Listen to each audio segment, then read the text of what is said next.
This episode is proudly brought to you by Lululemon. Athleisure brand Lululemon and Movember proudly unite for the third year of their partnership to improve men's well-being through movement, mindfulness and connection. Check out Lululemon's Movember product collection at lululemon.com.au.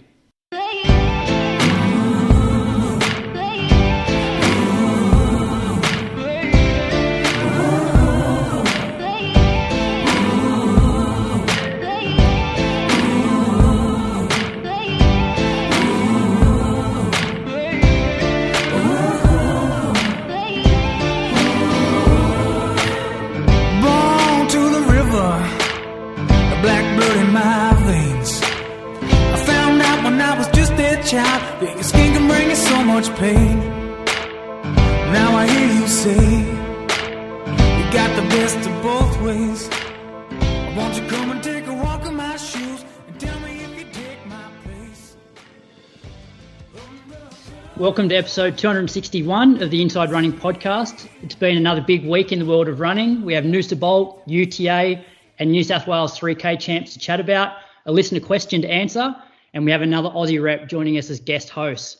But before that, welcome to the man who back in 2017 on episode 0 of the Inside Running podcast said that the best thing he'd probably ever achieve in running would be winning 3 Great Ocean Road marathons.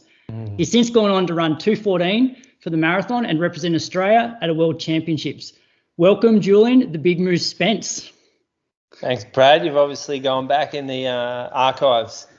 I had a bit of time last week, but I was mainly looking to see when our 5-year birthday was going to occur. So I went on to Podbean and our first official episode was the 1st of November 2017. That was episode 0. So 1st of November is tomorrow. So that's our 5-year birthday, Moose. So was that would have been 2 months, no, sort of like 5 weeks after Berlin or 2 months after Berlin? No, yeah, about 5 weeks because I holidayed for a bit. So I just got back from overseas. And so episode 0 was about, what we plan on doing, like the format of the show. It was actually quite funny listening to it. I'm not sure if Brady's going to re-release it, but just hearing we had lofty goals of reviewing a few pairs of socks and your definition of what elite, sub-elite and weekend warrior was. And you're also very up and about with your 2:18 at the time. Wow, yeah, 2:18 still faster than Brady, isn't it? Yeah, but according still to hasn't beaten that time with all the running he does. He will in a few. He will in a few weeks, though. Yeah. That is sad for him. Yeah, well, we hope so. Yeah, but on that show 0, your definition of elite was sub 2:20 for the marathon. Yeah, I'll take. Oh, can I update that? Yeah, because it was like, oh boys, I reckon elite's like sub 2:20, knowing that at the time you're the only one that had gone sub 2:20. Yeah, let's update that for sure. 2:15 is probably the mark, I reckon. What about? Yeah, let's get the host's opinion on that. Yeah, all right. So our guest host this week, he's a 2:12 marathoner, a 2 times Australian cross country champion, represented Australia at this year's Commonwealth Games in Birmingham, but is probably best known as captain of the Div 1 Premiership winning Bendigo Bats. Welcome, Andy Buchanan. Thanks, fellas. Thanks for having me on. In my opinion, elite is the best of the best. So unless you're making world champs, unless it's in Doha, world champs, Olympics kind of thing, you're not elite, in my opinion. So I'll pay that, except for the Doha bit, I'll pay that. So, Andy, all those things that I listed off, 2:12 marathon, Aussie cross-country champ, Com Games rep, Div 1 Premiership winning captain, which one are you most proud of? I knew this question was coming. You can't go past representing your country, as you would know, Moose. But, so probably the Commonwealth Games, closely followed by the Bats getting up for the Premiership. Who elected you captain? Because Brady was telling us that he was the captain all year. Brady Frost, Andy. Andy's captain for sure. Surely you guys know this, that about 80% of the stuff that comes out of Brady's mouth is bullshit. So it's just, I don't know, he just makes stuff up and people believe him and then it becomes an actual thing. So I don't know. I think it's one of those when we were putting stuff on Instagram, he just talks a whole heap of shit and that was just what I was called, and then it's just kind of just stuck a little bit. But there's no captains in our team. We're just a united front. There's a few teams coming for you. we've already had a pre-season meeting. We're about to hit cross-country pre-season, and we had a meeting saying, and there was a few opinions getting thrown around like, geez, it'd be nice to end that carry-on that's going on in Bendigo. You should see how many, I should have worn the shirt tonight actually, how many of the premiership shirts just get around Bendigo. There's people are wearing them everywhere. It's crazy. Yeah, you just gave them away down there. Yeah, we want to give it, celebrate Give them it away with at the the people. supermarket. Yeah. Get a sausage and a Bendigo Bats t-shirt. Everyone's on board the Bats, Moose. Everyone. Hey, Andy, we haven't spoken to you since Com Games, so got a couple of questions. One, what was the experience like, and were you happy with how the race went for you? Yeah, so it was like, I don't know, it's so hard to explain what the whole experience was like. Like going to St. Moritz, living like a full-time athlete, surrounding yourself with those people was so unique, and I'm so glad I got to do it. The Commonwealth Games, it's like as a runner, like you kind of have Olympics, world champs, and then Com Games is kind of equal with world champs, in my opinion. And I know that's the same with a lot of runners, whereas like you forget with the general public in Australia, like Com Games is massive. Like it is huge. Like I probably undervalued that a little bit, and and just how many people were kind of supporting me, which was really cool. But it was pretty unique standing on the start line at a Com Games marathon and only having ran one marathon before. So that was a pretty tricky situation, because you kind of like, did I just fluke that first one? Did it all just click and I'm actually not, am I any good at this? And looking back, I was probably a little bit too reserved. I think I wish that I didn't realize how far ahead that front group got. And I just didn't want to come away and have a bad experience and that be my only Australian team I make. And people are like, oh yeah, no, you went to the Com Games. You're like, yeah, but I DNF'd, or I finished last, or I ran like 2:20. So that was, yeah, it's, I know it was a really good experience. Looking back, I just wish that I had a bit more confidence in the marathon, but I think that only comes through doing more marathons. So it was, yeah, I was really, really pleased with it, and finishing 7th was a good result. But, yeah, so I think that answered your question, Brad. It's actually a really interesting position to be in, because up the front of the field, the pressure is on to get a medal.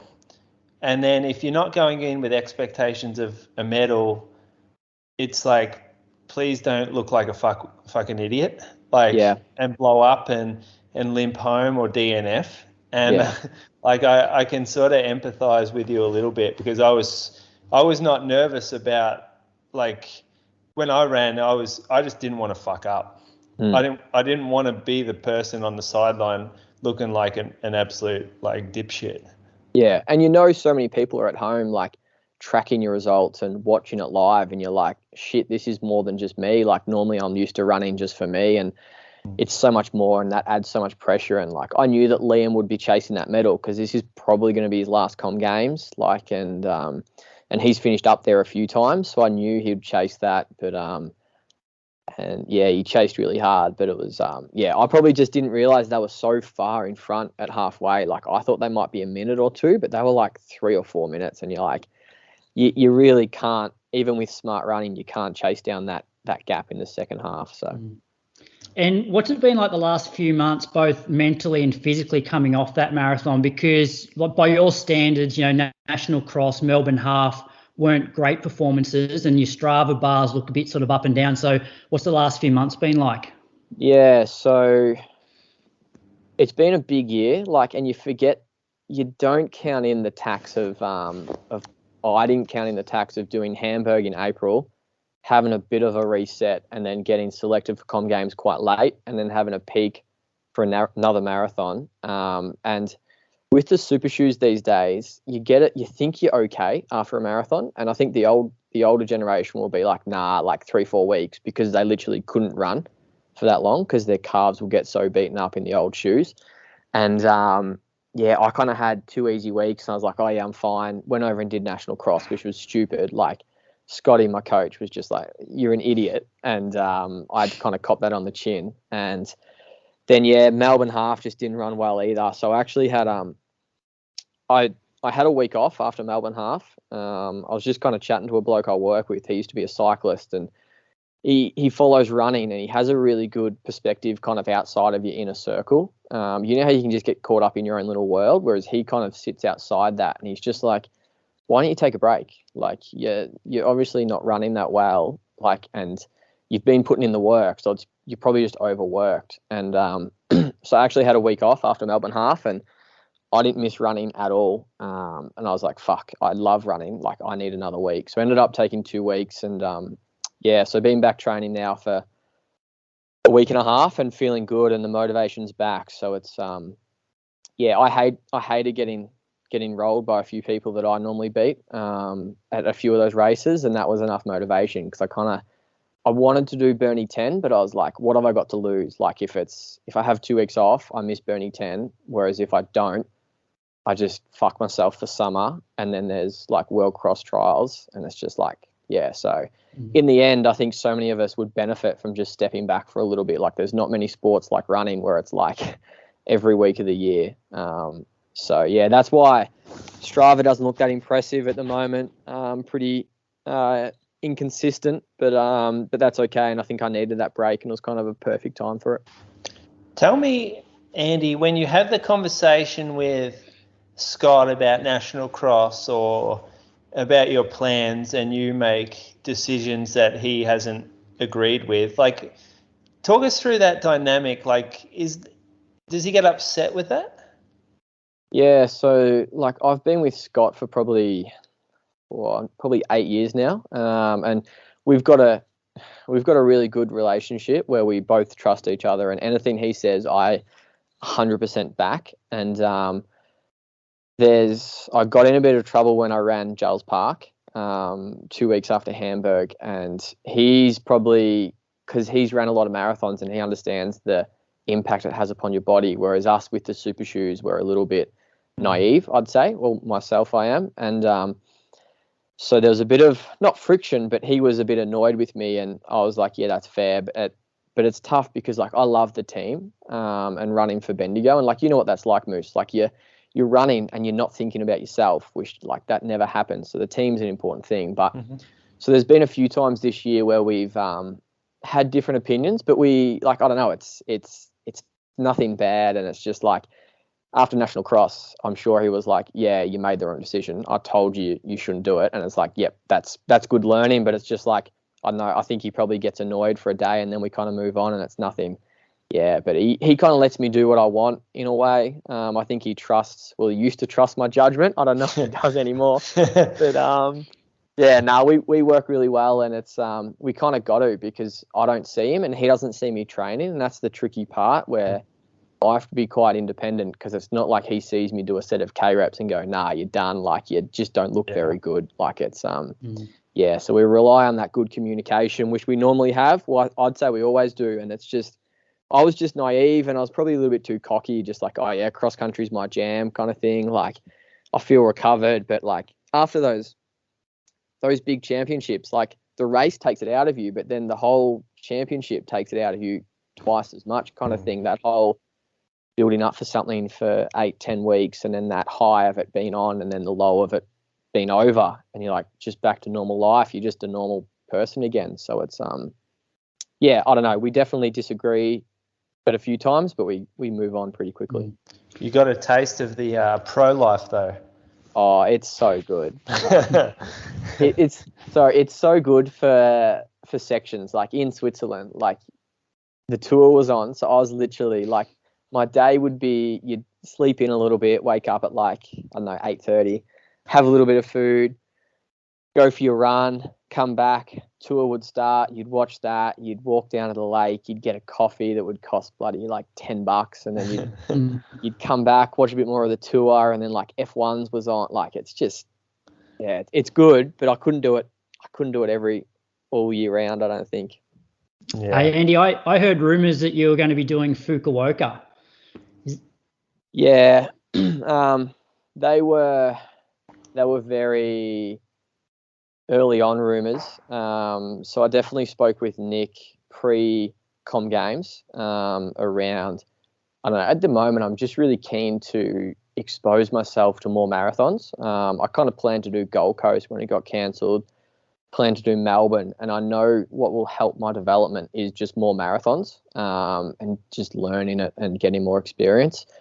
So I was probably eager and like, oh yeah, I'll do another one after Com Games. And then I just came back from Com Games. I was like, I cannot imagine doing a marathon session. I can't imagine trying to hit 2.5 hours every single Sunday. And I kind of said no to that pretty early. So those rumours developed, but that was post Com Games. I was never planning on doing it. Is it ever tricky for you when you have like a manager who's also a coach but not your coach, and you've got your own coach, and so Nick might say, hey, I reckon you should do this event, but Scotty's like, no, I don't want you to do that event, like, and you're all sort of in the middle? Yeah, not really. Like Nick's not there that often for me, and he doesn't need to be. Like, I'm just a domestic runner, and he'll probably get me into one race a year, and that's a marathon. And I know where I stand in that, and I'm happy with that, and we get along really well. And I think it helps that Scotty was managed by Nick. So Nick trusts Scott with everything he does, and all that kind of stuff, and they work really well together. So I've never felt that, and like that's the thing. Nick, he's not making money off me, so there's no real pressure there, and it's I think he's generally just wants to help me, which is really good. So it's working really well at the moment, and if Nick kind of says, oh, let's do this, the first thing I talk to is Scott about it, and he already knows about it, and we're all kind of moving forward together. So it's worked really well so far. Yeah. Cool. All right. Which one of you two wants to talk through last week's training? I noticed you got through 136K, Andy. So yeah. Well, do you want me to go first, Moose? Yeah, well, you got the highest there of all three of us. Yeah, you go first. Not the highest. Lovely. So my Monday morning kicked off with just some gym. So that was good. Got that done, and then ran in the afternoon. Did an hour. Do you do that in a gym or at home, or where do you? Yeah. So my job is I work at a school, and we have a athlete development program. So our classroom is a gym essentially. So imagine a basketball court with, what do we got, 16 platforms and racks. So it's a pretty good gym. Like, I would argue it's better than the VIS. So that is where I work, and that's where my office is. So I just go in there. So I actually normally work out at 6 a.m. with Virginia McCormick, as she's known as these days. So she comes in and does a gym session. It's good because there's no one else in the gym. So it's yeah, I love it. It's good fun, and I do 3 gym sessions a week, and it's actually one of my favourite parts of the week, doing that gym stuff. So is she working there at the school or as well? No, she lives locally, and she really wanted to improve her strength because she was getting a few injuries. So I just kind of said, oh, come on in and I can kind of teach you some stuff. So it's good fun, and having that person to go with, especially like we do it before work, so it's like 6 a.m, so it's pretty early. So it's like if I don't go, she can't get in because I need to let her in. So that's kind of my motivation sometimes when it's a bit cold, you can't be bothered getting out of bed. But once you get there, it's good fun. So you're doing that before you run? Yeah, so I work on a Monday, so I do that when I get to work in the morning, and then I finish work at midday. So that's why I run at 12:30. So that's just one run. Yeah, gotcha. Yeah. So that's just one of my half days. So I did an hour through the bush. What was it? 13.8K. Actually fell over on this because it's rained so much, and you know when you run up a path and the path is literally like a stream because that's just the lowest point. And you just slipped over, which was quite funny. So ended up being very wet on that run. Tuesday morning, just did 7K with the kids that I coach. So it's just pretty cruisy. Well, I don't normally do 7K, but I kind of jumped in and tried to keep up with a few of the kids for a little bit there. And then Tuesday afternoon had a big group at the track, and we did 10 by 400. And you've got a good group when you only lead 2 reps. So that was pretty unique. I don't really get to do that very often, but it was, so 10 by 400 off a minute, running 60, 67, 66, 64, 65, 63, 61, 62, 61, 62, 61. So that was pretty good. That was my second session back. And my first session I did 3 by 5 minutes and felt terrible. So I felt pretty good that night. I think it just goes to show the difference between like fitness and like probably condition. Like I think you lose a bit of that condition, but fitness stays when you've got consistency. So yeah, that was a good session. Like 61s haven't felt that easy in probably 5 or 6 years. So I think it just goes to show that little break was needed. How many in the group are running 61-second 400-meter reps? Yeah, so we had three people doing 400s, and then we had 5 people doing 300s. So we'll start together.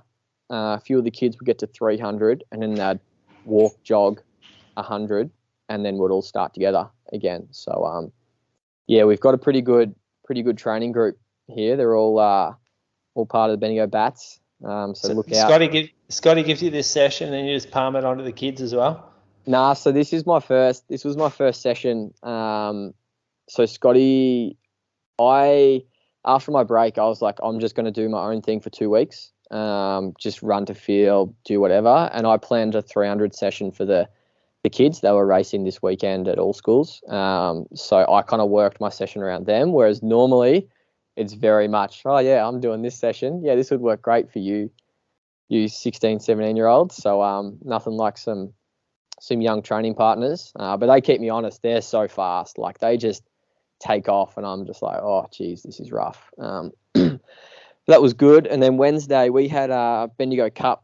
So that was on Wednesday. So we didn't actually get Melbourne Cup holiday here in Bendigo. So got to run at 9 a.m., which was a good thing. Ran out at Mount Herbert.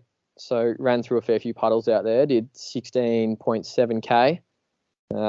Fair bit of elevation gain, which is good fun. So that was an hour 24. Thursday, what did I do? I ran with the kids again. So that was 4K. Just, yeah, very chill.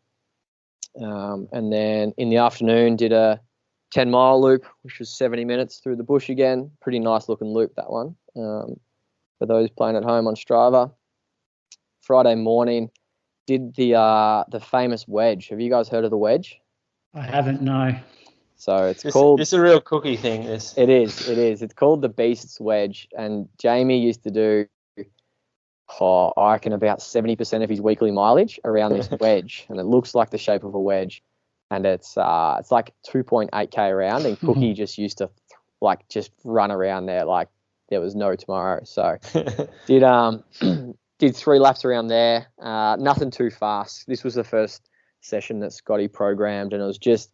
He just wanted some solid huff and puff, but nothing extravagant. So it's 2.8K around. So I ran 3:06 pace for the first one, 3:04 for the second, and 3:05 for the third. That was just 2 minutes standing recovery. So nothing sexy there, just kind of just good, honest work. And then Saturday morning, just a nice, easy 18K. So an hour 25, just a nice flat loop on some pretty easy trails. And then Sunday morning, 2 hours 14 over Mount Alex, which is about 20 to 30K south of here. Actually running along the goldfields for a bit, Moose. The track that heads all the way down to Ballarat. So that was... Good trail. Yeah. So 28K, 773 metres. I think one of the Ks has about 124 metres gain in the K. Have you seen these hillies run up? I'm scrolling up it, and it's like there's parts here that says 29.2% gradient. I'll have a look. Oh, wow, that's steep, isn't it? Yeah. Well, you're running 7 minute. Here you go, 1K. Yeah, 7 minute Ks. Surely that's not a good idea to run that. I don't know. I love that kind of I'm always you'll notice if you look through my week, I ran in a different spot every single day, and I need that. It's one thing COVID taught me was just I used to be so routined where Monday was always this spot, Tuesday, and I was running the same spots, and I just love adventuring. I don't know if Scotty likes it, but it's I don't know, it's good fun, and I like the challenge and the strength of it. So, and my theory is this loop actually doesn't have that much downhill, and it's pretty low impact as well, so it's not a super stress as compared to say a 30K long run at 4:02s, which you would know all about, Croaks. Yeah. Well, one of my questions is, so you did 136K with 2,314 meters of elevation, which I remember that episode, Moose, where you talked about how many 10 to 15. Like this is a hilly week. Like, do you purposely try and run a lot of elevation in a week? Yeah, I do a little bit. Especially when I'm not, like, at the moment, I'm just cruising along, enjoying training. Like, I'm not super focused. I haven't got a marathon in 6 weeks kind of thing. So, like, if I've got a big race in a few weeks or a few months, I won't do this stuff because it's just a little bit like high risk of rolling an ankle, that kind of stuff. Whereas when I'm just out training, I really like it. And I think it's, I don't know, my average run probably has about 200 meters elevation gain, whereas I think so many people just avoid the hills. And I honestly think they're so good for you. So it's, there's a difference, mate, between running 200 meters in a 16K run and 173 meters in 1K. Yeah, well, it's a bit of an extreme. That's hiking, right? You hiked in that. I know you hiked a bit. No, I actually ran the whole way. Matt Buckle, he joined me. He'll hate me saying this, but he actually walked the last little bit. It was very slippery, but I'm running. That's my rule. It's a run. We're not trail runners. We're not walking. That's steep. That is steep. I'm like, no question. Not a bad weight though. 136K, you're back. Yeah, no, it was. I'm pretty happy with that. It all just kind of ticked along. 2 good sessions, some good long runs, and some good elevation. So it was a good week. Good step in the right direction. So hopefully I can have another good week this week coming. Next race for you? Yeah, I'm not sure actually. I might do Vic Milers 3K. Oh yeah. Okay. Because I'm in 2 minds about Zatopek. Just because I go on a school camp like 2 weeks before, and we actually go to Mount Beauty and we hike up a trail that you know very well, the staircase. Yeah. So we literally hike up to the top of Bogon, then back down, and it's just like, Croaks, you know what school camps are like. You literally live off 4 or 5 hours sleep, and it's just. I'm not sure Croaks knows much about school teaching. He doesn't seem to do it very often. Maybe you can remember back from all those. I've been on a camp or two. Yeah, so I don't know. I'm not sure about Zatopek. It's a maybe. And I'm like, Scotty proposed this 3K just to see, like, where am I at? Do I enjoy getting back on the track or not? So I don't know. It's just a bit of fun just to go down and flog myself for 7 and a bit laps. Yeah, well, you got to get back sometime, don't you? Yeah, exactly. And then I'll definitely do World Cross Trials as the next big race that I'll aim towards, and then maybe a marathon in April. How's the confidence on you getting yourself a spot?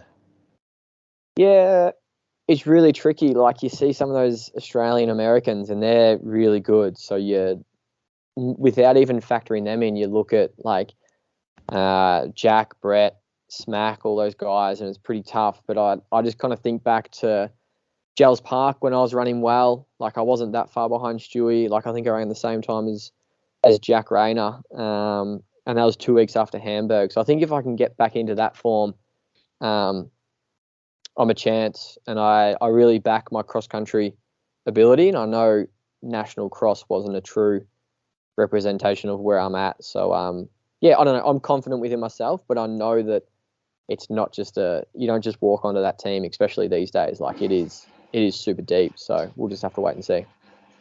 Yeah, and there's going to be a few spots that may go to people outside the trials race too, right? Like, yeah, well, like, I'm hearing they're being told, if you want a spot on the team, come.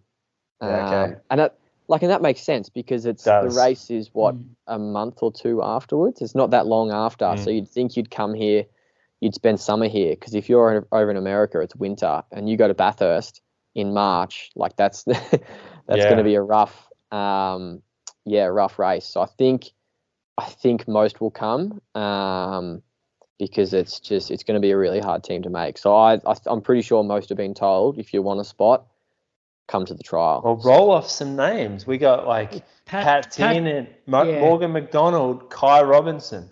There's 3 big ones from America. Even the Zach, I always butcher his last name. Faccioni. Yeah. Yep. Well, I heard Pat Tiernan's coming back like for the summer, so he'll be based here, and I heard maybe the on guys are coming back as well. Yeah, right. Yeah. So I'm hearing that maybe Stewie and Ollie might go for that 4x2K because there's 2 males, 2 females. So that frees up a few spots, but it's still it still adds up pretty quickly. It'll be a good team, whoever they send. Yeah, it will be, and that's exciting. That's I don't know. I hope everyone's getting excited because it's not very often a world championship race comes to Australia, let alone World Cross. So it'll be good. We'll have to start working out what we're doing if we're doing anything. Oh, we got to get up there. We got to get up there. Viv's keen to go. She's packed. She's ready to go. Got the camper van. Big fan of the car racing, is she? Just big fan of the cross country. I could imagine you up there at Bathurst Croaks, just like sitting on the hill for 2-3 days. Just with my energy drinks. Six pack of tinnies. You'd need more than a 6-pack if you're there for 2 days, I reckon. All right, Moose, talk us through your week. Biggest week for me in a long time. I think I ran like 85K or something. So I started on Monday, had some pretty crazy wins.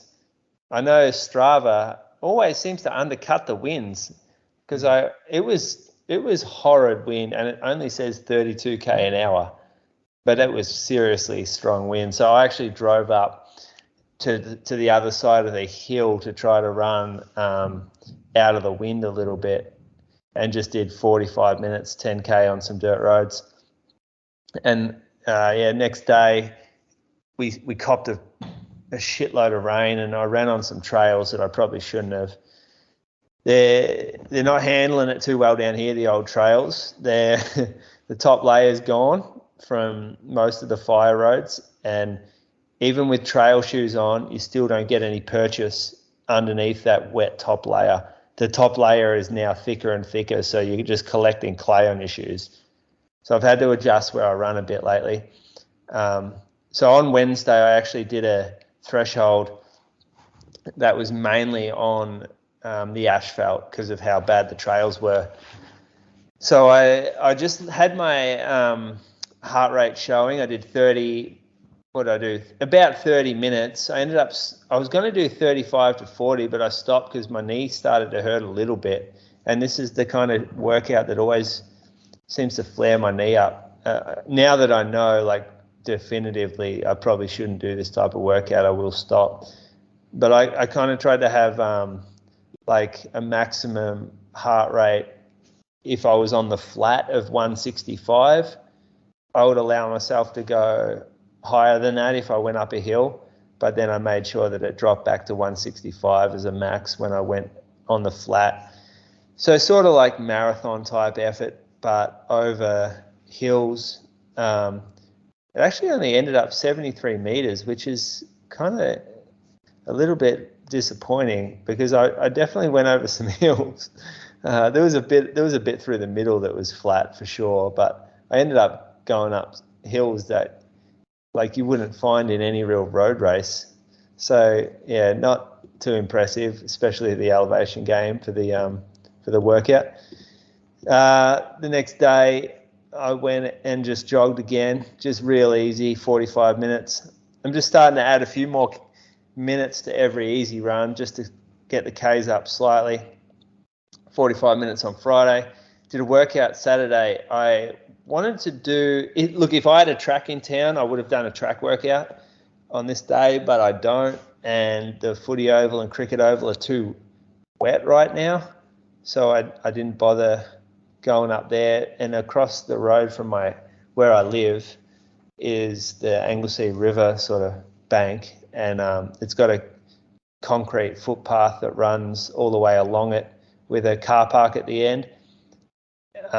It's Melbourne Cup week it's Melbourne Cup weekend down here, so it's pretty busy. At the start, it was fine. Then the path got busy by the end, and it wasn't ideal. But I did a workout that was. I thought the distance was more like 800 meters, and so I'd planned on doing 8 by 800 meters. But after the first rep, I worked out that it was actually like 1.23 to 25k, and it was 3 minutes 50 around about per rep, and that's a lot harder than doing K repeats, especially when you're doing it at an intensity that you thought you were doing 800s at to begin with, and then you realize there's like an extra 400 to go in it. So the 3 minutes 50 per interval, when I was expecting it to be about like 2 minutes 25 to 2 minutes 30, was quite difficult. Like physically, I actually had a good one mentally. Like I really enjoyed it and I felt good working hard. But I did cut it down to 5 reps so that I didn't overcook it. So I went out. It was pretty windy as well. I was getting a headwind on the way back. So tailwind on the way down, I was sort of doing out and back. So at like 600 meter mark, I'd normally be at around 303 type pace. And then by the time I finished, it was about 306 pace. So the paces that I ran were 306, 304, 305, 303, 305, and I was taking 96 seconds just standing recovery, and haven't done a lot of these workouts lately. Definitely hard to do if you've been running your speed workouts, doing only really a minute to 2 minutes worth of work and then going up to 3 minutes 50. Pretty hard because the threshold stuff I'm doing is a lot slower. So yeah, it was a bit of a baptism of fire, I guess, back into the VO2 max stuff. But I liked it, and I think I'm going to have to do this because I've got a couple of races coming up, so have to do it.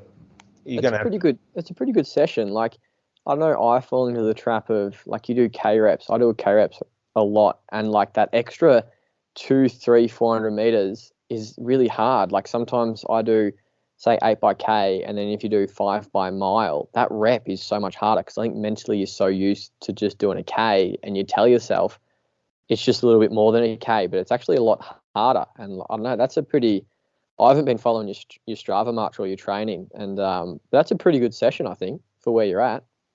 Yeah, thanks. I was happy with it at the end. It also made me think more like a coach, to think if I'm giving someone K reps and the K reps are done in 350, it's very different to giving someone K reps who do it in 250 because it's an extra minute that they do at the same intensity.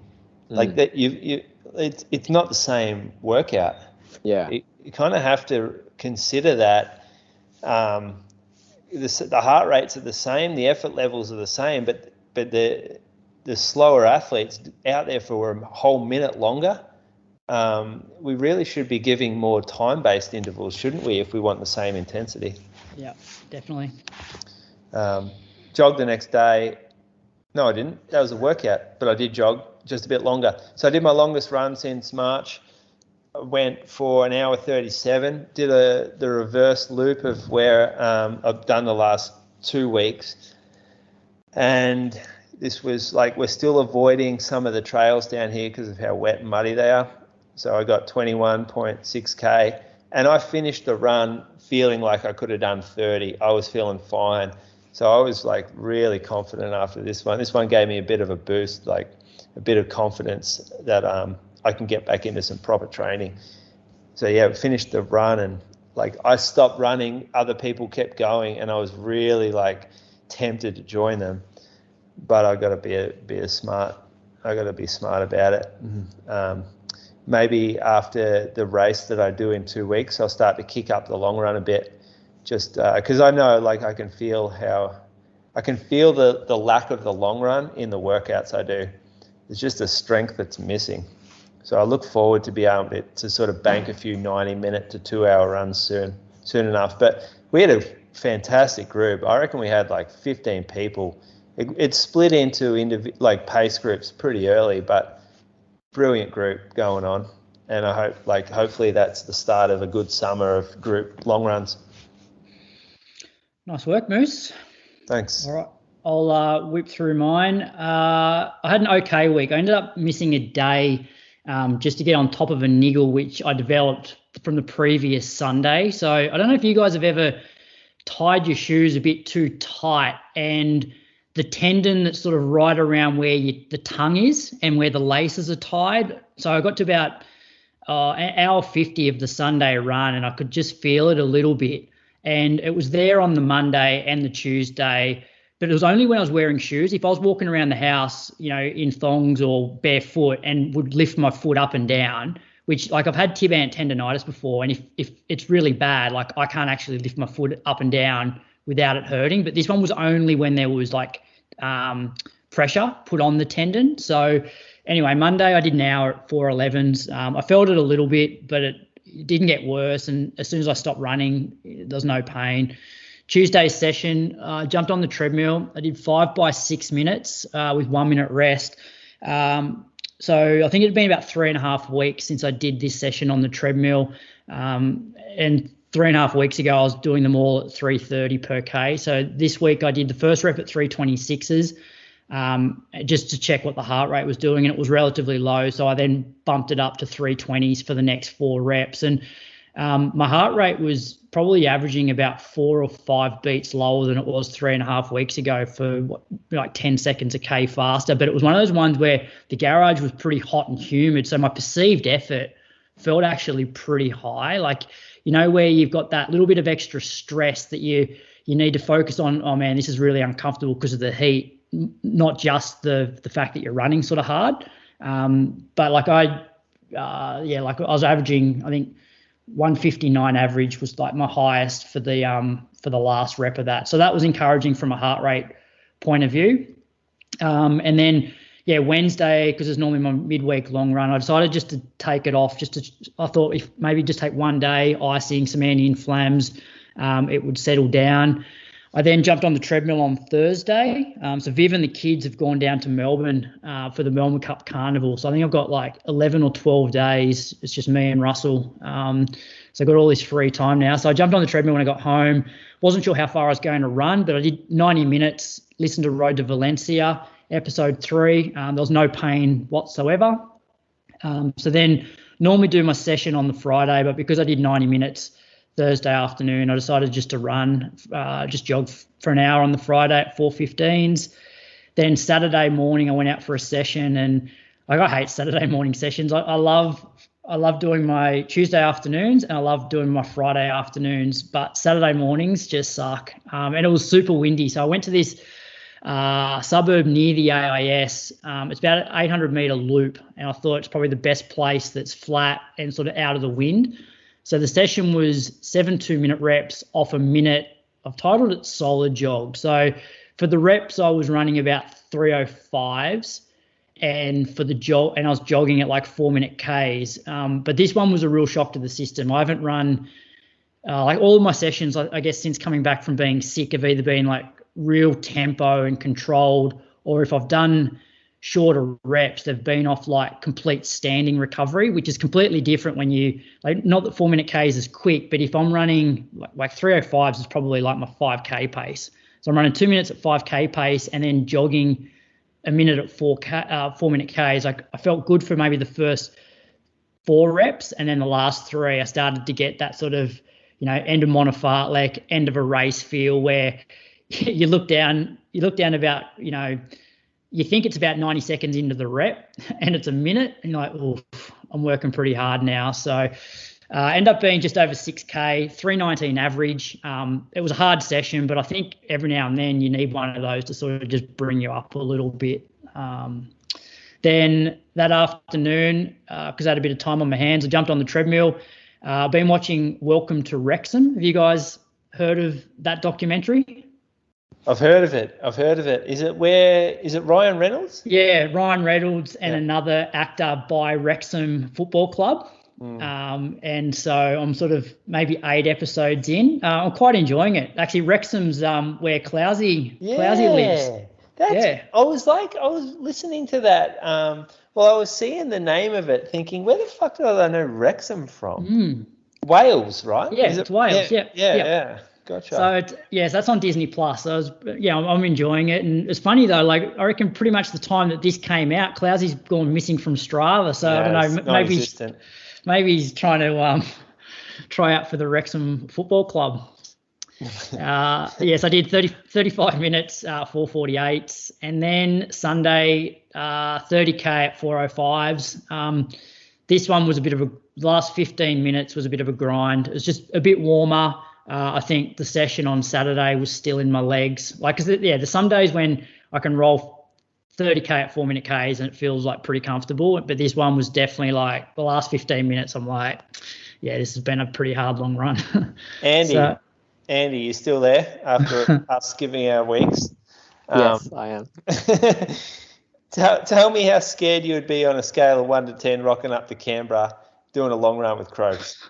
Very scared. I was actually just thinking this is similar to my midweek long run in marathon training. I don't go quite as far, and it is my least favorite run of the week because it's so hard. Like, it's just uncomfortable. You just get to the last, as you said, the last 20, 30 minutes, you're not enjoying life. And like, this is when I'm in like peak fitness, I'd say. And here you are, like, so much older, a little bit slower. So much older. So much slower. And like, you just do it I don't know how you do it. Yeah, I don't know. Like, I feel like I get a lot of, I don't know, mentally I feel like it makes you relatively strong to be able to just this is not a race effort, but, running at a decent clip on tired legs, I feel helps me. I guess I'm more of a strength runner now than I am speed based. But that being said, like, I didn't enjoy this run, and I got home and I'm like, fuck, I need to change something up. Like, the whole weekend for me, actually, like getting out of bed Saturday morning, knowing that I had to do a session because I'd pushed everything back a day, and it was a solo session. I'm like, when you rock up to a session, or maybe you don't because you guys love running so much, but you rock up to a session and you sort of don't want to get out of the car. You're like, maybe I'll just check my emails a bit, or I'll check, Strava, or you just, putting it off. So that's how I felt Saturday. And then when I finished this long run on Sunday, I'm like, fuck, I need to stop doing this. Like, I need to start meeting people. Just to get some enjoyment back, I think. Yeah, get some breaks on. I think there's two things there. Like, I know I try and run a lot with people, which you don't seem to run with that many people. And like, I know Moose, you do as well. And the other thing is races. Like, that's what gets me motivated. And I know you're a little bit different, but I get motivated about, I'm doing a 3K in 3 weeks. Like, I want to try and run as fast as I can. And that's what motivates me to do those sessions. So I just reckon run with people and have some company. And I don't know, I know Brady gets into you all the time about races, but I just think that will increase that motivation. Yeah, I would be interested to see if I started running with people like most days of the week, and like, my Mondays were 4:30s to 4:40s instead of 4:10s, and my Sundays are, let's say at least half of my Sundays are 4:20s to 4:30s, and then, maybe once a month I have one a bit quicker, just to see how that affects like the rest of my week. Running with someone slows you down because you're talking to them, so therefore you just naturally, and I think that's the perfect pace. Like, if you can't hold a conversation, I think you're running a bit too fast. So yeah, no, I agree. So I'm going to try and change a few things up. But I did run on the treadmill this afternoon. I did 10K at 4:48. So that's the slowest Monday I've had in a long time. That's because if you go too fast, you won't be able to hear the movie that you're watching. That's right. Yeah. The treadie goes too loud. I did watch another episode this afternoon. Yeah, that's good for you. All right, let's give some patrons a shout out. Do you want to go first, Andy? Yeah, so I've got Hamish Morecombe. He's actually a very big Bendigo Bat supporter. So he's from Bendigo. Actually has a 5K PB of 17:51 in a race that you know well, the 5K Frenzy Moose. You've done that one before. Tick that off. Second place to you. Yep.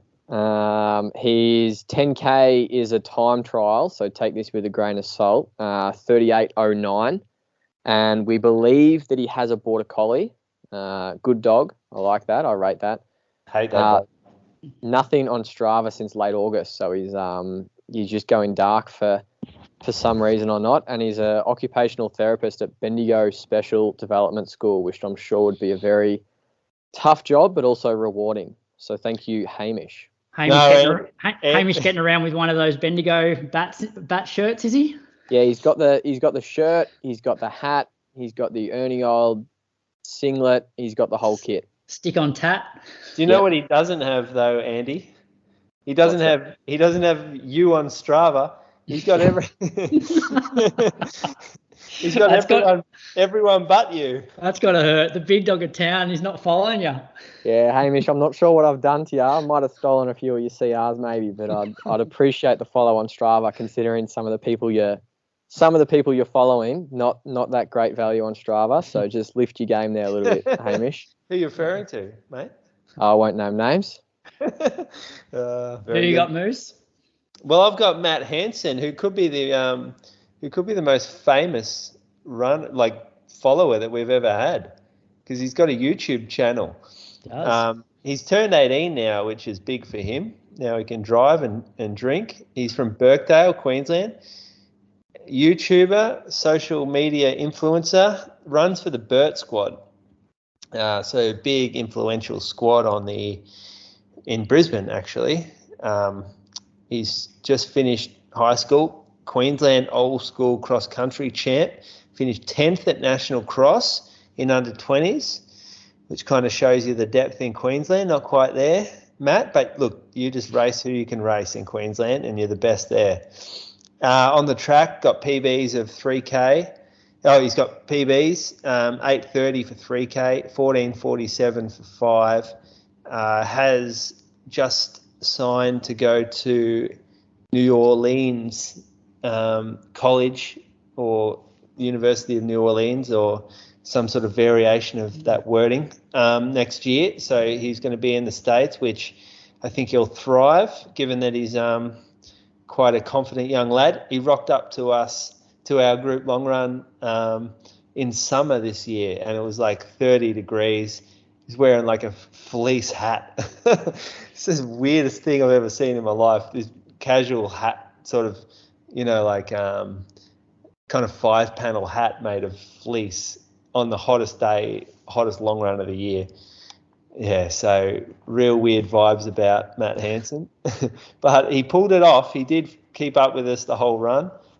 Started complaining about the hills late, which was expected. He was 17 on a long run with men. But kudos to him. He kept up. Definitely one to watch, especially now that he's in the American system. Thanks, Matt. I've got a shout out for Kat Watt. Kat lives over in Perth in WA. She's a mum. She has a World Athletics profile. So you got some decent PBs if you got a World Athletics profile. She runs 10:19 for 3K, 17:42 for 5, 38:17 for 10, 81:12 for the half marathon, and ran 2:49 for the marathon in Melbourne this year. She won the Perth Marathon in 2019 and also won this year's Rottnest Island Marathon. So thanks for your support, Kat. Good on you, Kat. Thank you. A message now from our podcast partner, Lululemon. We've been talking about and wearing Lululemon's limited edition Movember product range. In today's world, we know that mental wellbeing support is needed more than ever.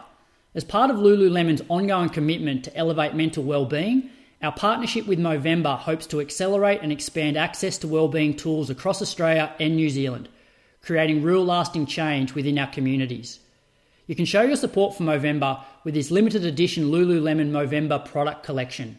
Lululemon is here to support you while you support Movember in changing the face of men's health. Try it out for yourself with free shipping and free returns for all online orders. Go to lululemon.com.au. All right, running news. Let's start with Noosa Bolt, shall we, Andy?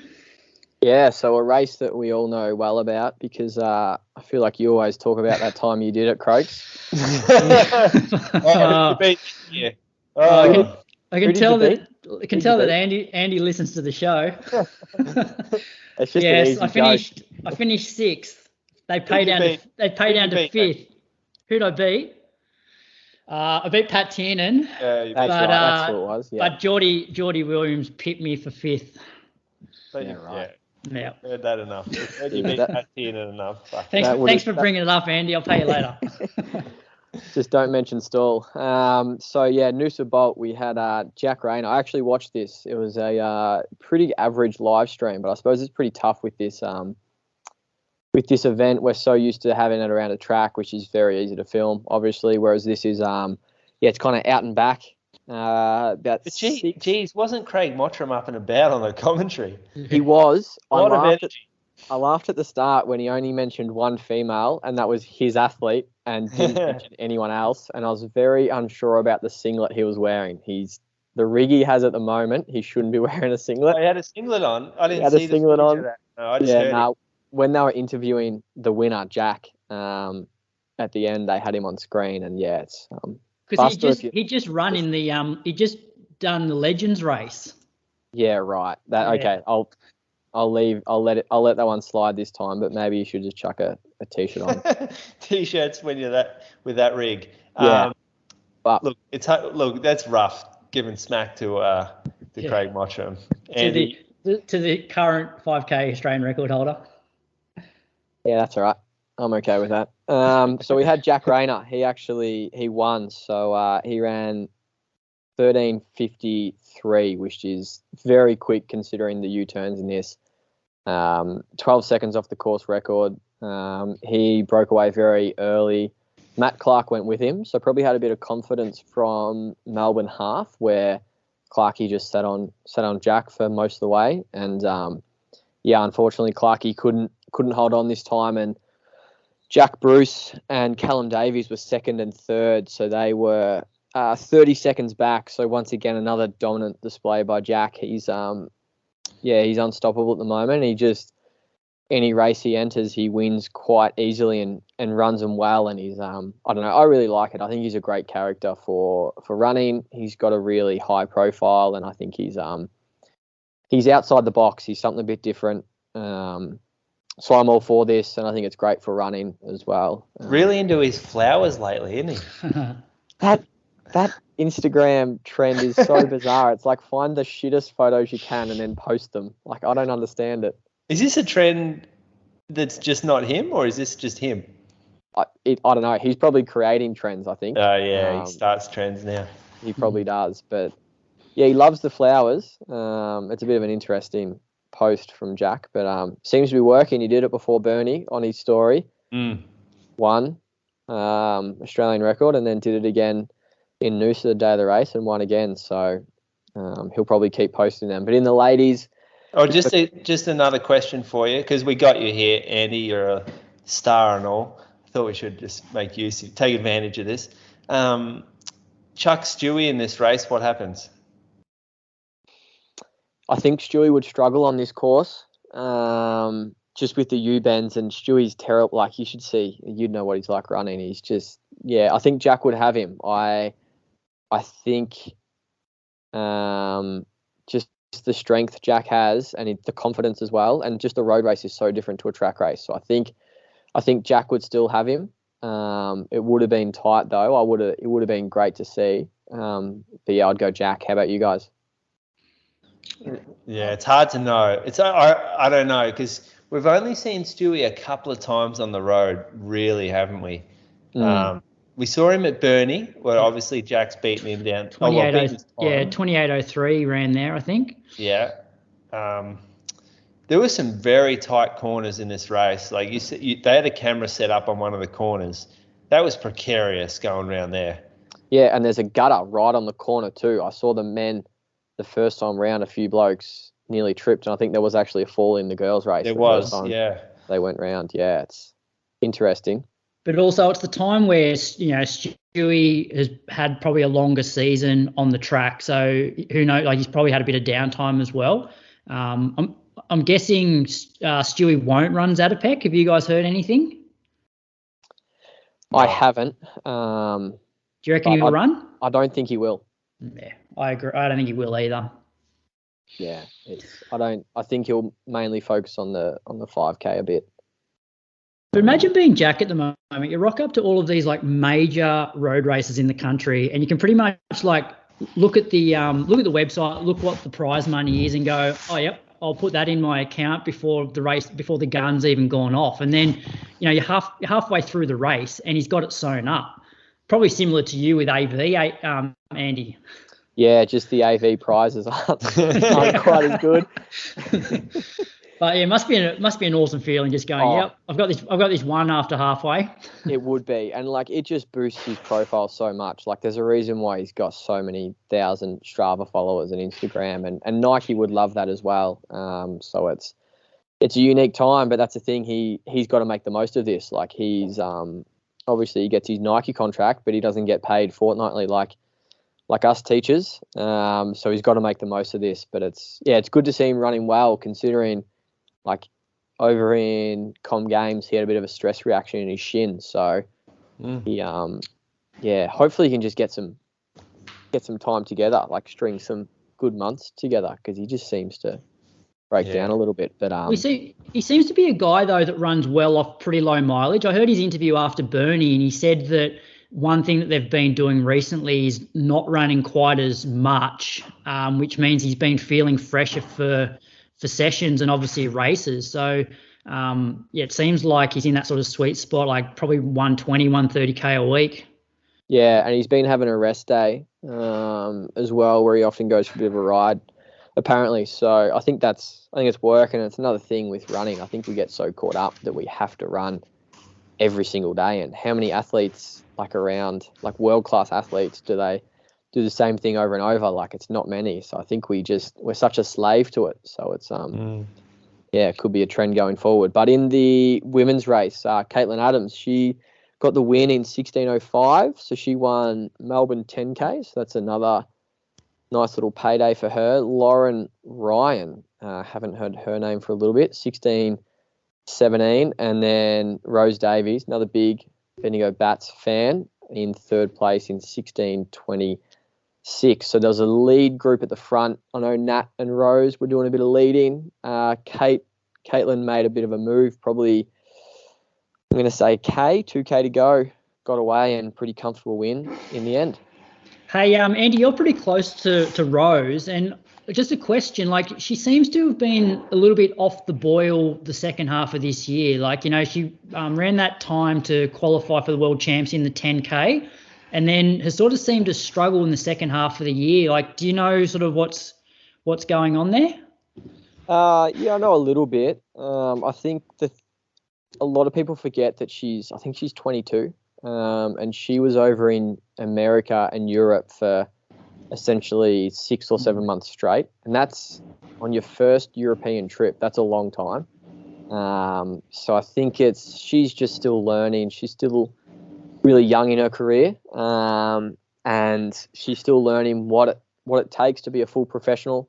I think what it takes to be a full-time athlete, and you have to get used to living overseas. And I know I'd struggle with that, like basing yourself in London and then going to different cities every 2-3 weeks. Like I'd hate that, living out of a suitcase for 6 months straight. So I think that was a massive learning curve, and she ran really well in that 10K in America when she went over there, but then she was trying to back up at World Championships like 3-4 months later, and that's really hard to do. So yeah.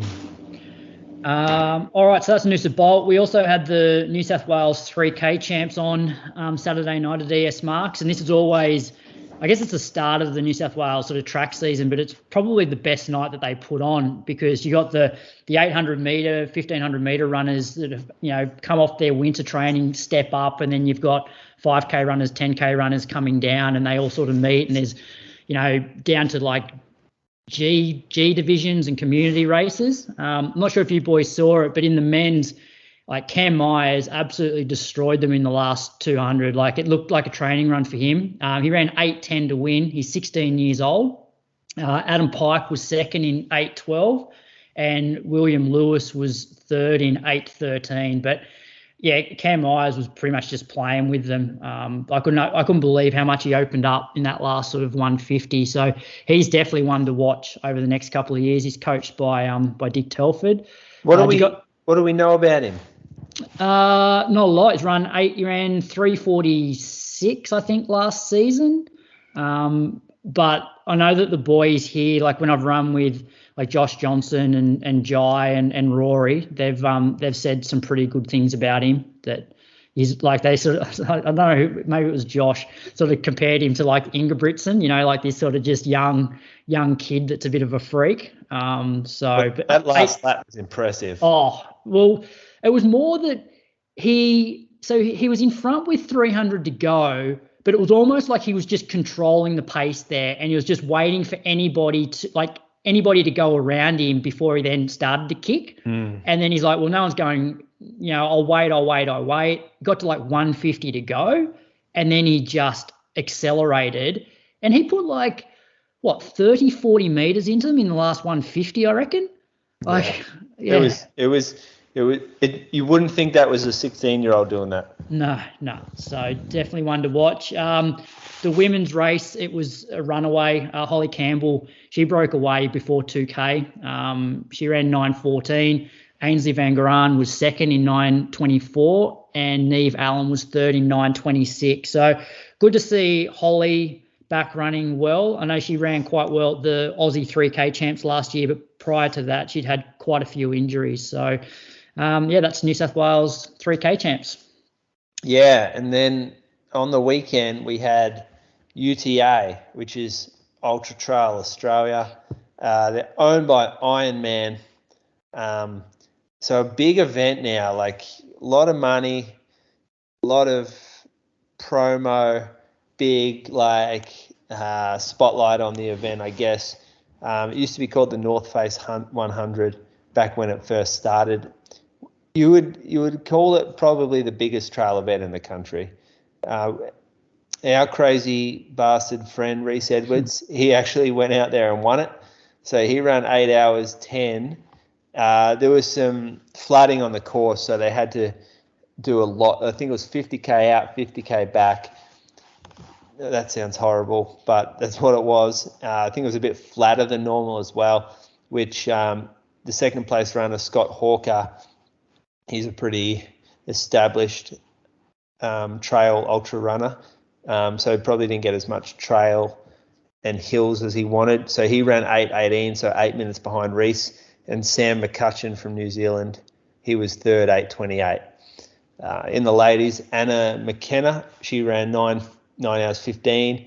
Erika Lori, 9:41. And Naomi Brown, 8 seconds back. Shit, that's close. Over 100k and you got an 8-second gap.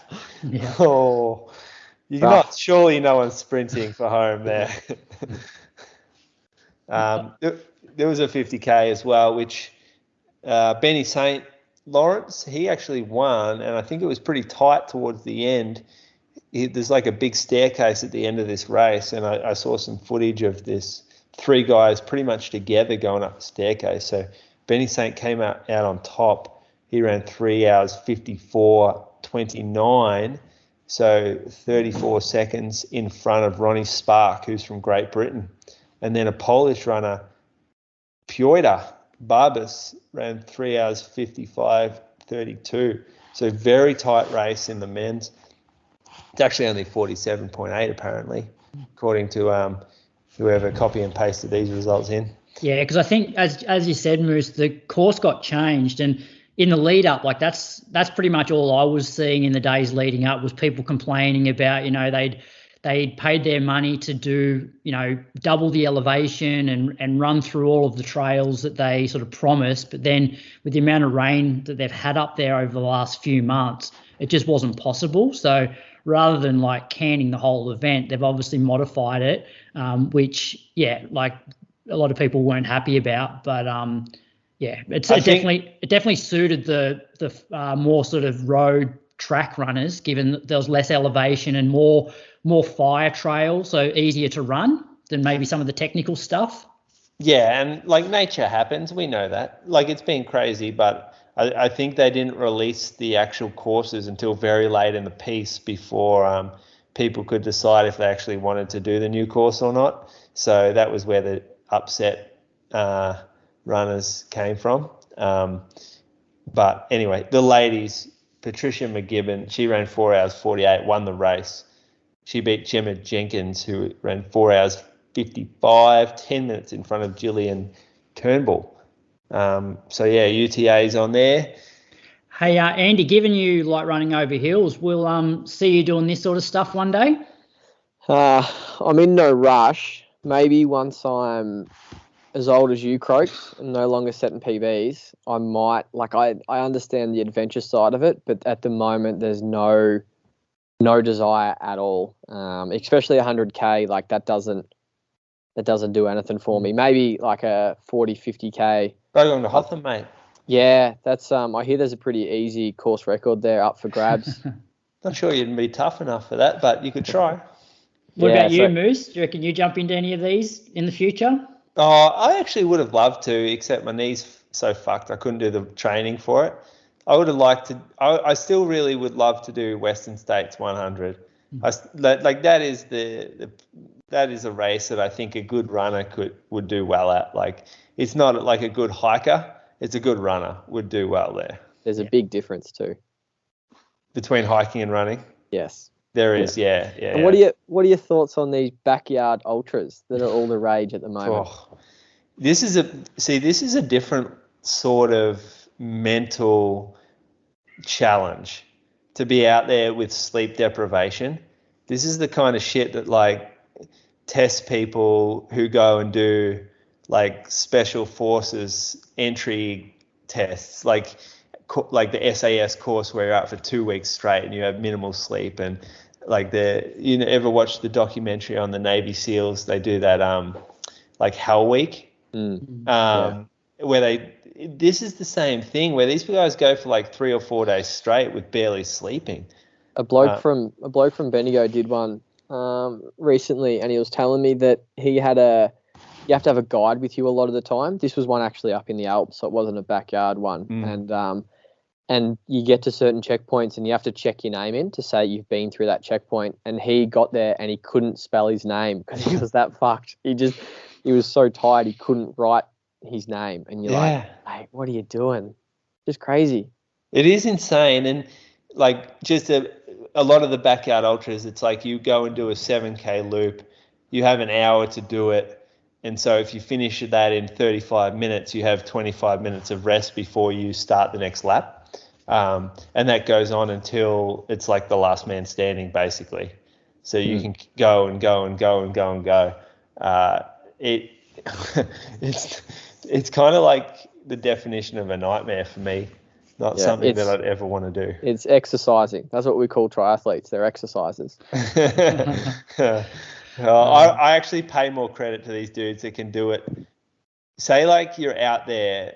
Think about this, right? Andy, instead of going to sleep tonight, you just stay awake, watch TV all night. Yeah. Right? And then next day you're like super tired. Instead of going to work, you just sit on your couch.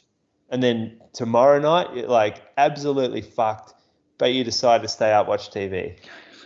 Now add in running, then add in cold and rain and like deprivation of like food and water, and it's just crazy to think about like how much stress there is on the body.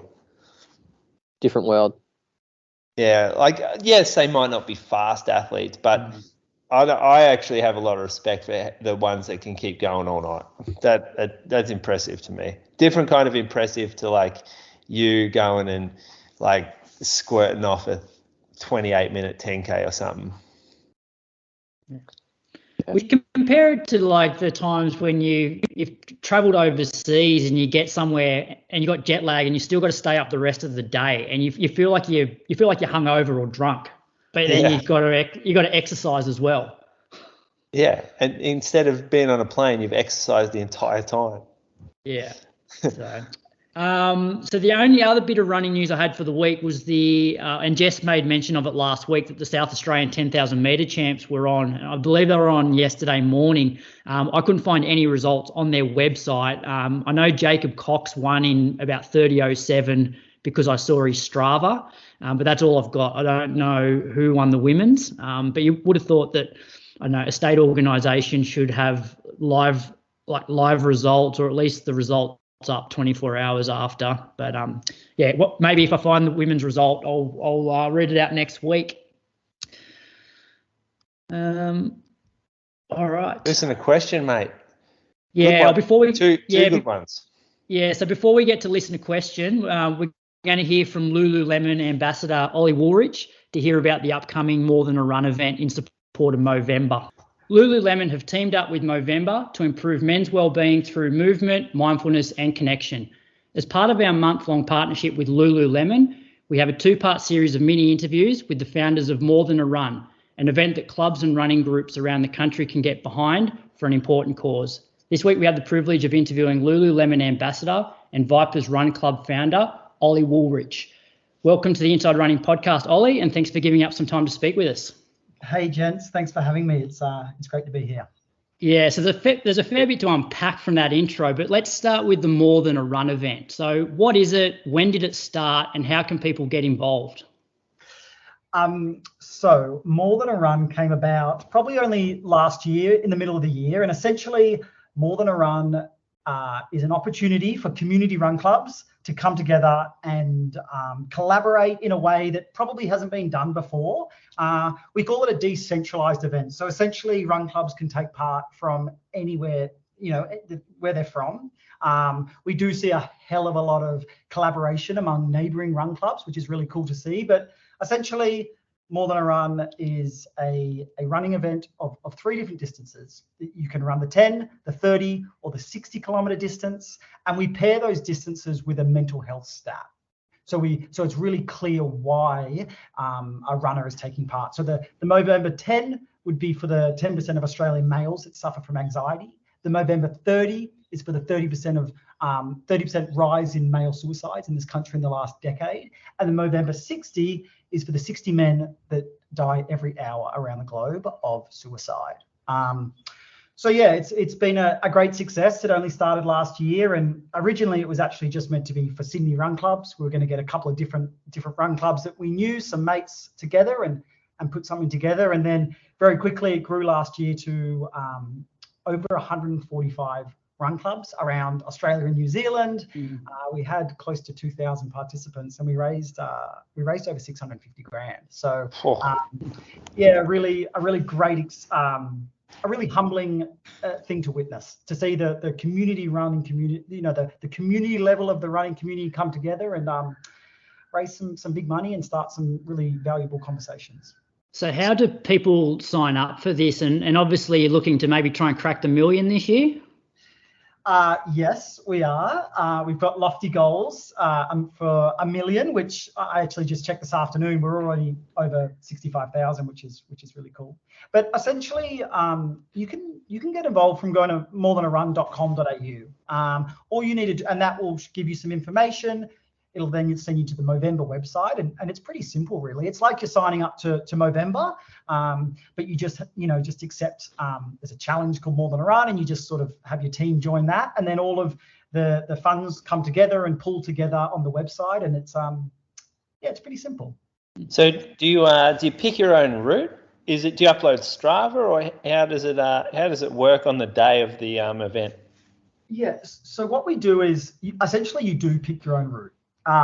So we have these 2 little catchphrases. We say it's not about the where, it's about the why, and it's not about the cause. It's not about the course, it's about the cause. So essentially we give run clubs and the run community some autonomy around what they want to do on that last Saturday of November.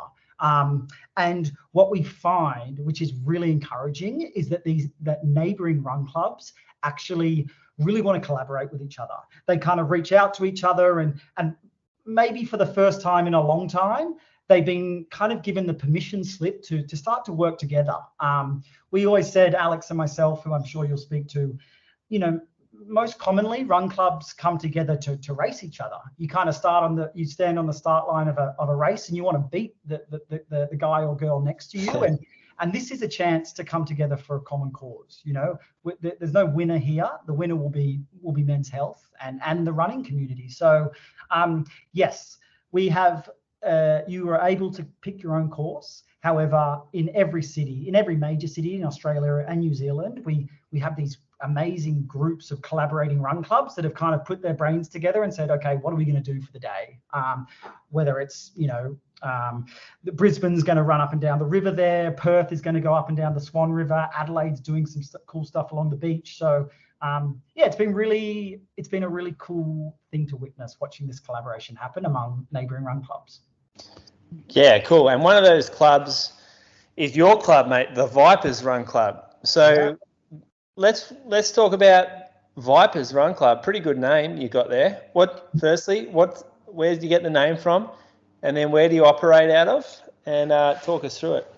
So the name, we operate out of Manly, the northern beaches of Sydney. And there's a famous hill near Manly that's affectionately known as Snake Hill. And it's really famous because it's a great hill to train on. So we used to go there every Thursday and, put some work into that hill. And when we were ready to come up with a bit of a name for the club, this was in late 2018, we thought we should pay homage to our spiritual home being Snake Hill, and Vipers popped up. So we went with it. And we do a lot of running with Vipers, but it's also it's a space which it's only for men, and we really try to fill a lot of objectives outside of running around men's health, men's happiness, and really try to create a space for men to go back to their families or their offices and be great versions of themselves, better dads, better husbands, better sons, better mates. So kind of like a social club, but with running as like the bond that joins everyone. Yeah, that's right. I often joke that what we do is we connect men through the distraction of running. So I think men are great at far better at talking shoulder to shoulder than what they are face to face. So it's been amazing over the years. There's about 170 members, and it's been just amazing to see some of the mateships and these really special narratives that have come out of the club through connecting in a healthy space. Hey Ollie, clearly you're passionate about men's health, and I believe you've had your own mental health battles. If you don't mind, can you sort of chat how running has helped you through that? Yeah, of course. You're right. I'm really passionate about mental health, or I like to use the word happiness a lot, to be honest.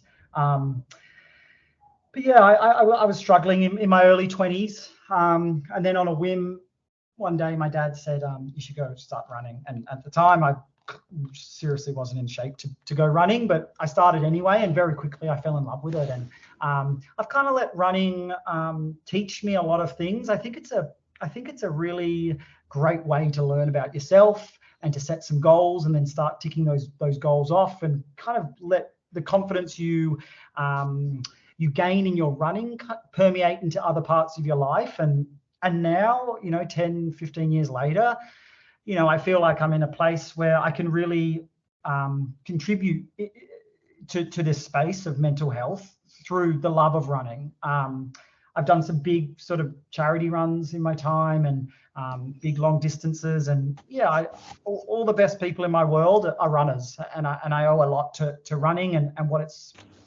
offered me over the years, for sure. In Mexico to Panama, how long did that take you, and how many kilometers is that? Oh, you're giving me nightmares thinking about it already. No, it was fine. It took me 199 days. I ran just a few Ks shy of 6,000 Ks. I did 5 marathons a week, 5 very slow marathons a week. I had a cart that I was pulling behind me, which had some kit in it, and it was a great adventure. I raised lots of money for a mental health charity, and a really great adventure, and truthfully probably something that has springboarded me into this life where I choose to give up a lot of time and put a lot of energy into trying to trying to help the space, trying to make happy and healthy people around me and around Australia. Awesome. So, Ollie, we've talked a lot about men's health, but and men in general. But is there a way for ladies to get involved in the Movember More Than a Run? Yeah, and it's something that both myself and Alex, the co-founder, we're really passionate about, and I think traditionally Movember's been very male-centric.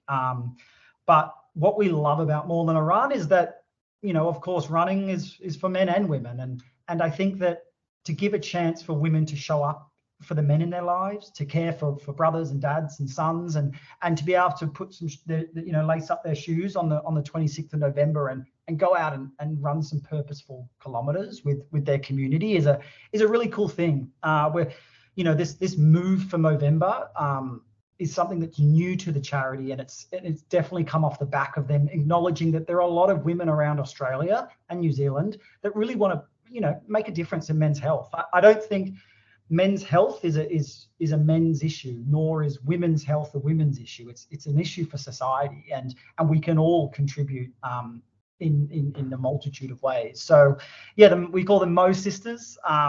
We had about 35% of participants in last year's More Than a Run, women, and we actually had 25% of the run clubs that took part as all women run clubs, which was a really cool thing to see, and something we're hoping to continue to promote this year and into the future. Awesome, Ollie. Well, thanks so much for your time tonight, and congratulations on everything you're doing in this space. It's pretty awesome to have a company like Lululemon jump on board an initiative that you founded. So that must feel pretty good. Yeah, we absolutely. We're very lucky to have their support, and it's been really amazing getting to know their business over the last year or so. And they're very passionate and genuine people. And as you say, we're really thrilled to have them partner with us and to take this thing to the length of which it's got to already, and will continue to grow over the years. We're here for the long game. We are. Great. Oh, anyway, thanks again for your time, Ollie. And I think next week we're going to chat to Alex, another Lululemon ambassador. Yeah, and a great mate of mine. Thanks for having me, gents. Good on you, mate. All right, listener question. We'll do the top one. Comes from George Rice. Best running movie ever. Oh, Andy, go first.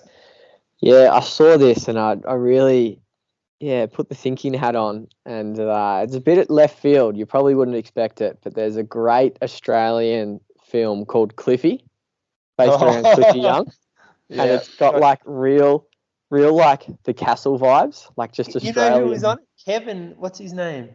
The main actor was the guy out of one of their movies, famous, or the TV show. Yeah, was he on Neighbours or The Dish? I think he was on everything, wasn't he? Yeah, he was on everything.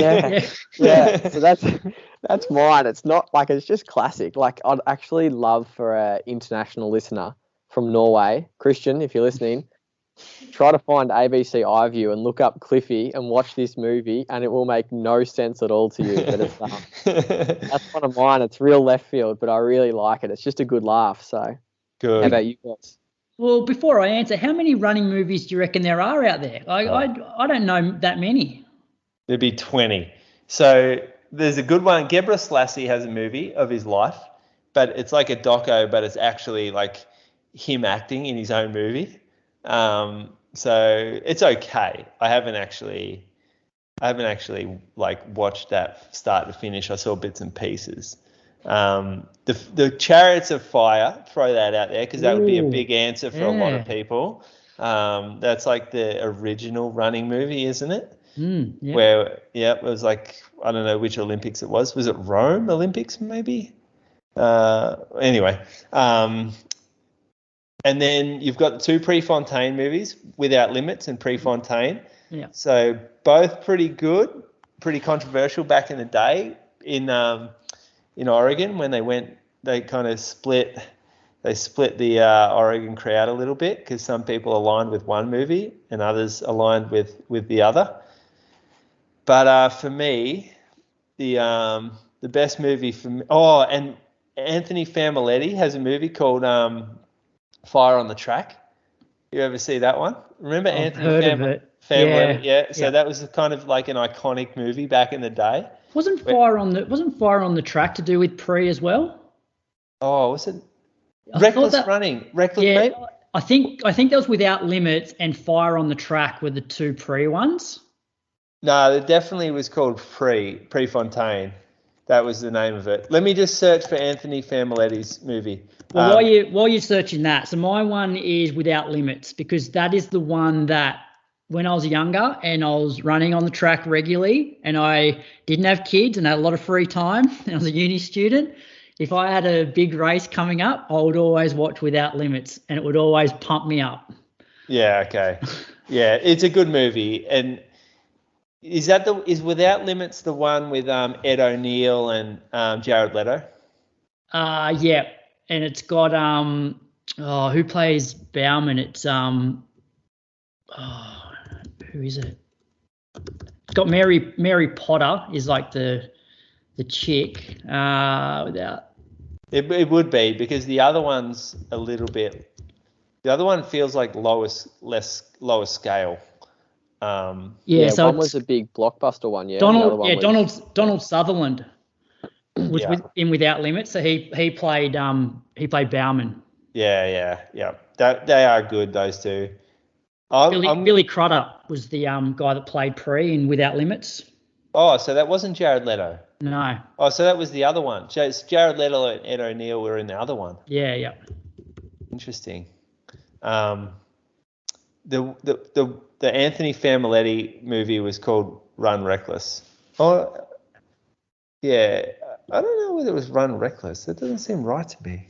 So what's your favourite one, Moose? You've listed about six movies here. I'm telling you, my favourite one, and it's so weird. It was called 1,000 Miles Under the Colorado Sun. I think it was called Unbreakable, and it was about an ultra runner called Anton Krupicka, and he was getting ready for the Leadville 100-mile race. And in 1 month, I think he ran 1,000 miles, like in a training month, which is 250 miles a week. And so this guy was like, he was the ultimate running bum. He would he would go out and just do insane amounts of running, and they filmed him. He used to cut his shoes up, do all sorts of weird shit. And he ended up breaking the course record at Leadville that year. So they follow him on his training, and then they follow his race as well. And he's just like this long-haired dude, always runs in 2-inch splitties with no shirt on. And I loved it. Like, I thought it was brilliant. So Moose, Fire on the Track is the Prefontaine documentary. The doco, right. Yeah. And there's another one. Have you guys seen, it's not all about running, but Unbroken, about Louis Zamperini, American. Is that recent? Yeah, like 2014. It was actually part of it was war. Yeah, it was filmed in Australia. So he ran the 1936 Olympics in the 5K, then went to war and was a prisoner of war. So it's about his life. But they like Matt Cox, the marathoner, he was an extra in one of the running scenes because it was filmed in Sydney, and some of it was filmed down on the south coast of New South Wales as well. Yeah, cool. Speaking of Moose, when's your that one about the Korean movie? Yeah, when's that coming out? The one you were essentially director of? Yeah. I rocked up for 2 days, got paid like 10 times as much as Jolto White did for being there the whole time. Brilliant. No, I don't know about that movie. That suffered the COVID fate. That was disappointing. I know. That was due to release like mid-2020, and it somehow disappeared. I can't even remember what it was called. But yeah, I'm not getting my hopes up for that one, just based off the cast they had when I was there. And yeah, it was interesting, big budget, but yeah, not sure they nailed the running stuff that well. Hey, Moose, do you want to do that second question, or should we save that one for Shoe Geeks? I don't know. You pick. I don't know. I'm not the boss. Right, let's do it. So this one comes in from Krishna Stanton. world age group record holder in the marathon. Does anyone suffer from burning on the balls of their feet in new carbon plate racing shoes? London Marathon, it started at 15K. Is it carbon plate, fat pads, friction? It was agony. Yeah. Yes. The answer, Krishna, definitely yes. I've absolutely had this before, and it normally does start after like an hour of running for me. I got it the first time in the Nike Zoom Fly, the first version, before we even saw the Vaporfly, the Zoom Fly released, and I was wondering what was happening to my foot because, I was getting a hot pain, and then burning is the way like to describe it. And I thought, maybe this like fully stiff plates aren't for me, because it's a personal opinion. My kind of theory on it is that our foot is inside the shoe trying to bend and flex as it would in a normal shoe when we go to toe off. But this shoe is so stiff, the plate through the midsole, that it's not allowing any sort of give in the shoe. And so your foot's kind of fighting against the stiffness of the plate. And it creates like a friction right where your foot would normally bend, like at the ball. So I know, Krishna, what you're talking about. And the softer foams, there tends to be a bit more give between the plate and your foot, so you do get a little bit more compliancy there. So it might be that you need to try like a shoe with a softer foam, or maybe the plate that sits further from the top of the midsole. You had any issues, Andy? No, never in the super shoes. I've had it a little bit in the Invincibles, and I only run kind of 8K in them, and but yeah, never in the super shoes. I know maybe I've had in a marathon, and I've just had other things that are hurting more, so you just don't notice it. But yeah, can't say it jumps to mind anytime having it. Yeah, I've never had any issues really with it either. Yeah, we had a customer come back a week ago saying he got the burning sort of feeling in the Invincible. It's interesting you say that, because we couldn't work out why. Like it didn't make sense to me why that was happening, but it was happening. So yeah, I never got it in the ones or the twos, but the ones like the newest ones I've had, which are the threes, I believe. No, they're the twos still. The twos, okay, yeah. So the first ones I didn't get it in, but the second ones I have, and yeah, not sure why. Well, it can be from an upper being a bit too tight, so constricting the foot a little bit too. And then there is a new upper on the new shoe. I'm not sure if it's tighter or not. When you put it on, the new version, did you feel like it was tighter or looser than the old ones? It's funny because I wear orthotics, and I put my orthotic in that didn't seem to fit as well, because by the time I put my foot in, I felt like there was less space there. So that does make sense. Yeah, that would be it for sure. Just a bit of constriction, like constricting a nerve or something. Circulation. All right, Moose on the loose. Purchase of the week. Mate, I bought some stuff this week for my dog, but I'm not upset about many things at all, really. Everything's pretty good right now, but geez, I bought some stuff. I bought these 2 new toys for my dog that has like balls on a rope. Bought a new treat pouch, so a big silicone purple treat pouch. Bought a new leash for him. Bought a new collar. What else did I buy for him this month? I bought treats. I bought these salmon skin treats. Bought a bag of pig's ears, 50 pig's ears for $125. That's about it. Man, your Facebook must have some weird ads in it, like some really weird ads. You should see my YouTube right now. So I should link. I watched this video last night of a guy called Bart Ballin. This guy is like the maestro of dog training. Him working with his dog. Just search Bart Ballin, Bellon, Thor, Thor. That's him working with his Belgian. I think it's a Belgian Malinois dog. Oh my god! I won't be doing that, Moose. I'm quite happy with my algorithms at the moment and the stuff that's been sent through to me. Who's sending you stuff? No, like, when you go onto YouTube or whatever, it's like, stuff that it's on topics that you normally like watch. Whereas if I start incorporating that, I'm getting all these dog videos that I'm not interested in. Mate, this is like someone who goes down and runs 20-minute park run watching the Kipchoge break 2 hours, but you've never seen any type of running race before. It's like, holy shit, this is incredible to watch. Just the amount of control they have over their dog, and like how much time and effort that was taken to get that level of intuition and connectedness. So how many hours a week are you spending on dog training? Oh, well, it's hard because I need to walk the dog as well as train the dog. So often my walks turn into training sessions. So every morning I go out for like a 30 to 40-minute walk, but we do training within that. And then I train at night, and then I train at like lunchtime as well. I'm not going to answer that question. What happens to the dog when you're back running 150, 160K a week? Hopefully by that stage he can run a bit, so he comes out with me.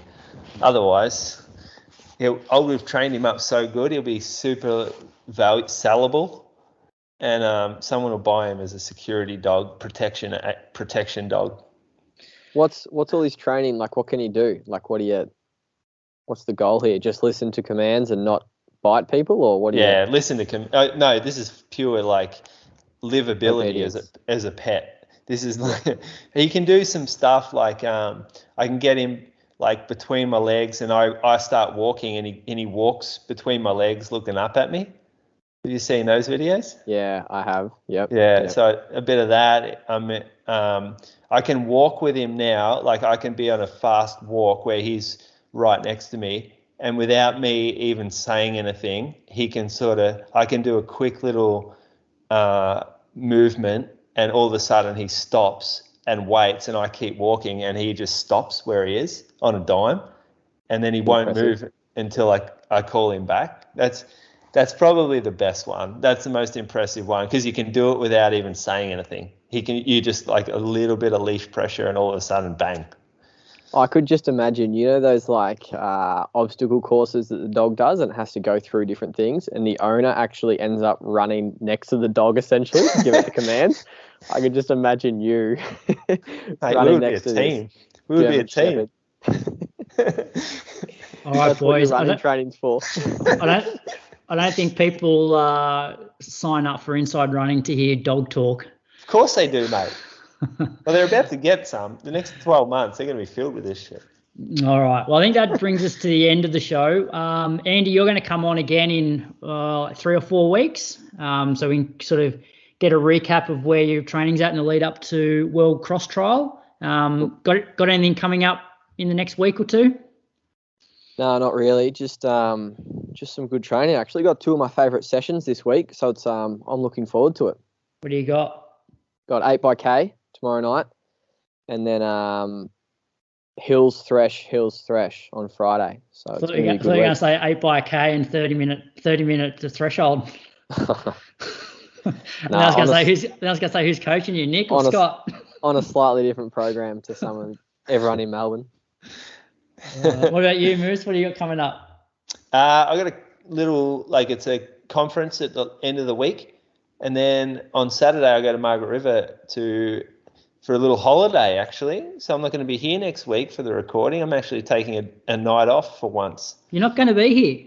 I'm not. No, I'm not here. I'm out. So Brady walks out. You walk out. Well, I'm just going to be left on my own. I'm sure you'll find some interesting characters to get on. Maybe 5 years is our limit. We've hit 5 years, and that's it. No one wants to come on anymore. Got better things to do, you and Brady. Mate, 5 years? Surely I'm due one night's leave. Yeah. After 5 years. Brady's taken a whole month. This is his second holiday, actually. Yeah, I know. He's had a fair bit of time off this year. You haven't had a holiday? No, I'm due. Yeah. I need to pay rise all the hours I'm putting in now. No, no, don't agree? No, we're not talking about that. All right, what else is coming up?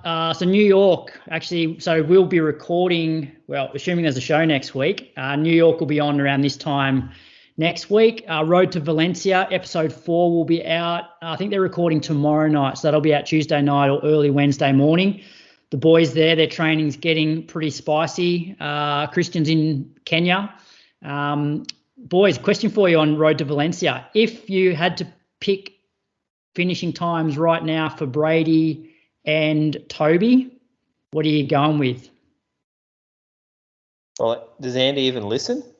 No, I don't. Do you follow Toby on Strava? Nah. Oh, all right, we'll just throw a number. He's coached by Moose. Just throw a number out there. I'll say for Toby 2:17, and I'll say Brady.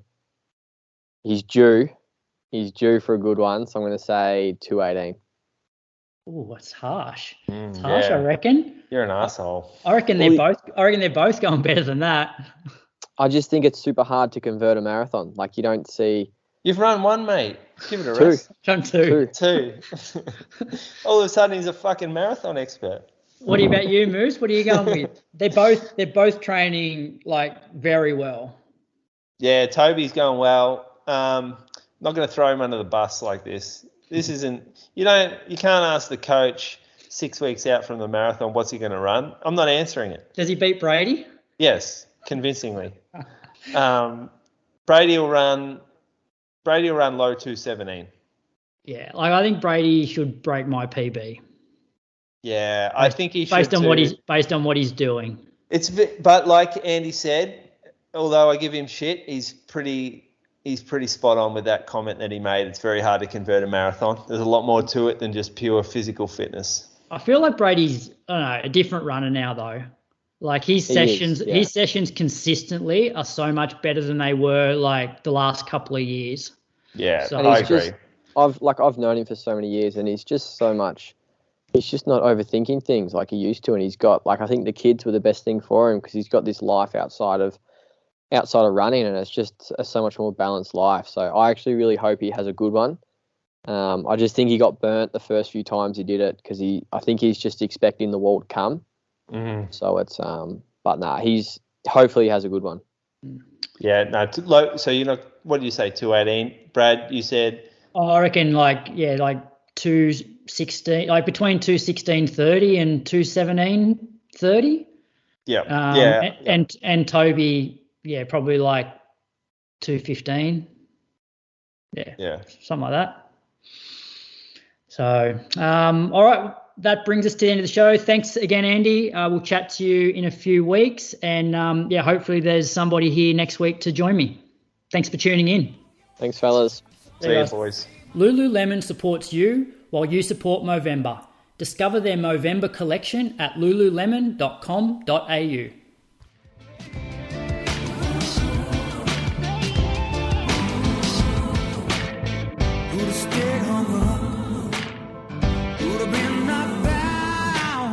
But here I stand, a man whose roots he understands, and I'm gonna hold my head up high. I was taught as a young man, doesn't matter if you're white or black.